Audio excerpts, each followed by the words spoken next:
The new Star Wars novel, The Princess and the Scoundrel by Beth Revis, comes out on August 16th. It tells the story of Han and Leia's wedding and honeymoon in the immediate aftermath of the Battle of Endor. I was lucky enough to read it a little early, so today I'll be going over my spoiler-free thoughts on the book.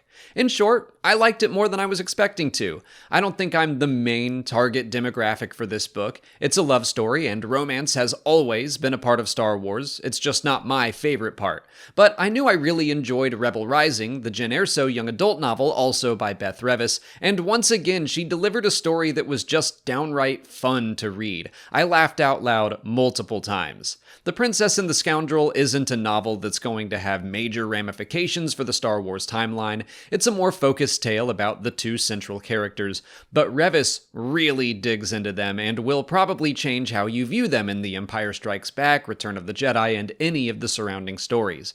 Because both of them are processing a lot in this book. Han is grappling with the fact that he just lost a year of his life. He was frozen and then he woke up and everyone had grown and changed and moved on without him. He didn't have time to process any of that with the Battle of Endor looming, but now he does. And then he gets married to a woman who, in his mind, just told him she loved him. It's all so fast for Han, but weirdly not as fast for Leia.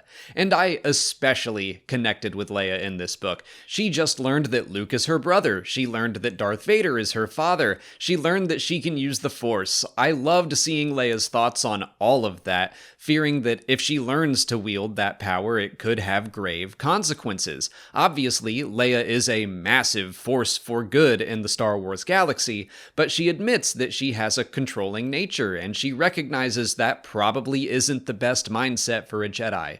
Even though she doesn't know it herself, she expresses some of the same instincts as Anakin at one point, thinking, "What is the point of power if I cannot save the people I love?" That's a slippery slope, Leia. It all shines more light on her brief training with Luke that we learned about in The Rise of Skywalker, and we see that her decision to step away from the Jedi path is based on more than just some vague fear for her son.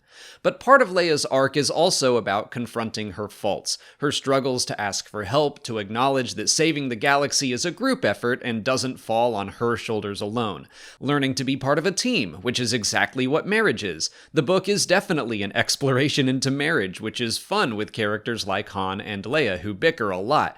But Han helps balance her out, and she learns to step away from the incredible weight of her responsibilities, to surrender to the universe, to be still, to take some time to celebrate and appreciate her hard work. All those themes resonated with me because I definitely consider myself to be a control freak workaholic.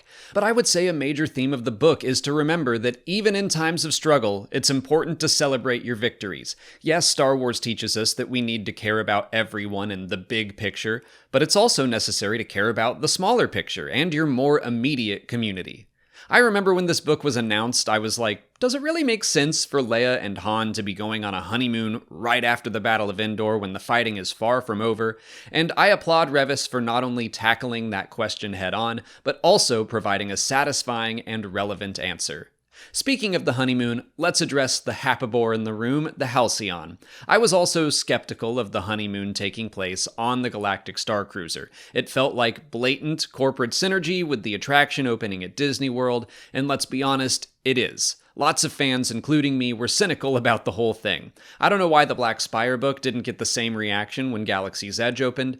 I guess because the Star Cruiser has such a massive price tag attached to it, but all of that stuff is outside of the writer's control, and if you can't tell already, I think Revis did a good job taking what is a tie-in story for a theme park and elevating that base concept.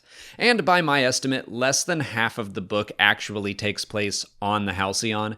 There are elements of the story that feel a little bit like a tour of the Star Cruiser and kind of a tease for what someone would experience if they went. I recognized those moments, but I never thought they were obtrusive. And again, I think Revis took some of the cynicism fans had and not only addressed it, but made a relevant statement about it. The whole idea was immediately more interesting than I thought it would be, because Han and Leia are packed into the ship with basically the people of Canto Bight. In the days right after the Battle of Endor, they have to rub elbows with people who aren't really affected by galactic politics, who don't really care who's in power. They're celebrating that there's peace in the galaxy, but they would have celebrated just as much if the rebellion rebellion had been wiped out because they've never felt the oppression of the Empire. So yeah, my concerns about the book were pretty much put to bed. The reasoning for going on the honeymoon in the first place, and the fact that it was happening on the Halcyon. And I think I was prepared and even happy to accept those things I was worried about because Revis front-loaded the book with so much joy.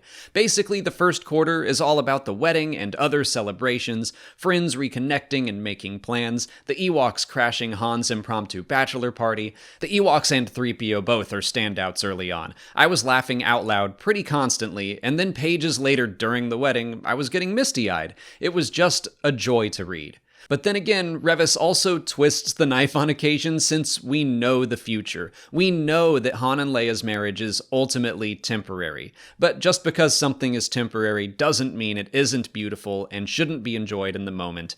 And I won't talk much about this for spoilers, but the princess and the scoundrel also changed how I view their relationship in the sequel trilogy for the better. Yes, there is sadness that they didn't make it work forever, but there's also happiness that it happened at all. And there is proof in this book that neither of them ever let go of that happiness, even if they did part ways.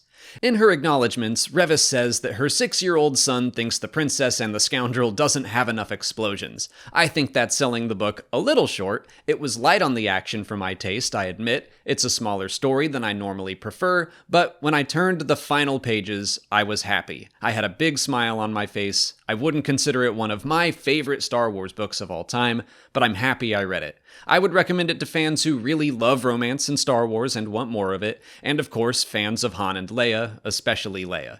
If you're interested in checking out The Princess and the Scoundrel, you can pre-order the audiobook for free on Audible. Just click on the link in the description or visit www.audibletrial.com/Star Wars Explained. The audiobook will be out on August 16th, and the production value on all the Star Wars books is very high with sound effects and music. It's like listening to a movie. Signing up for an Audible trial will get you a credit for one free book, and you can use it on The Princess and the Scoundrel, or just about any Star Wars book you can think of. Or get any book you want. The point is, you get a free book, and you'll be supporting the channel when you do.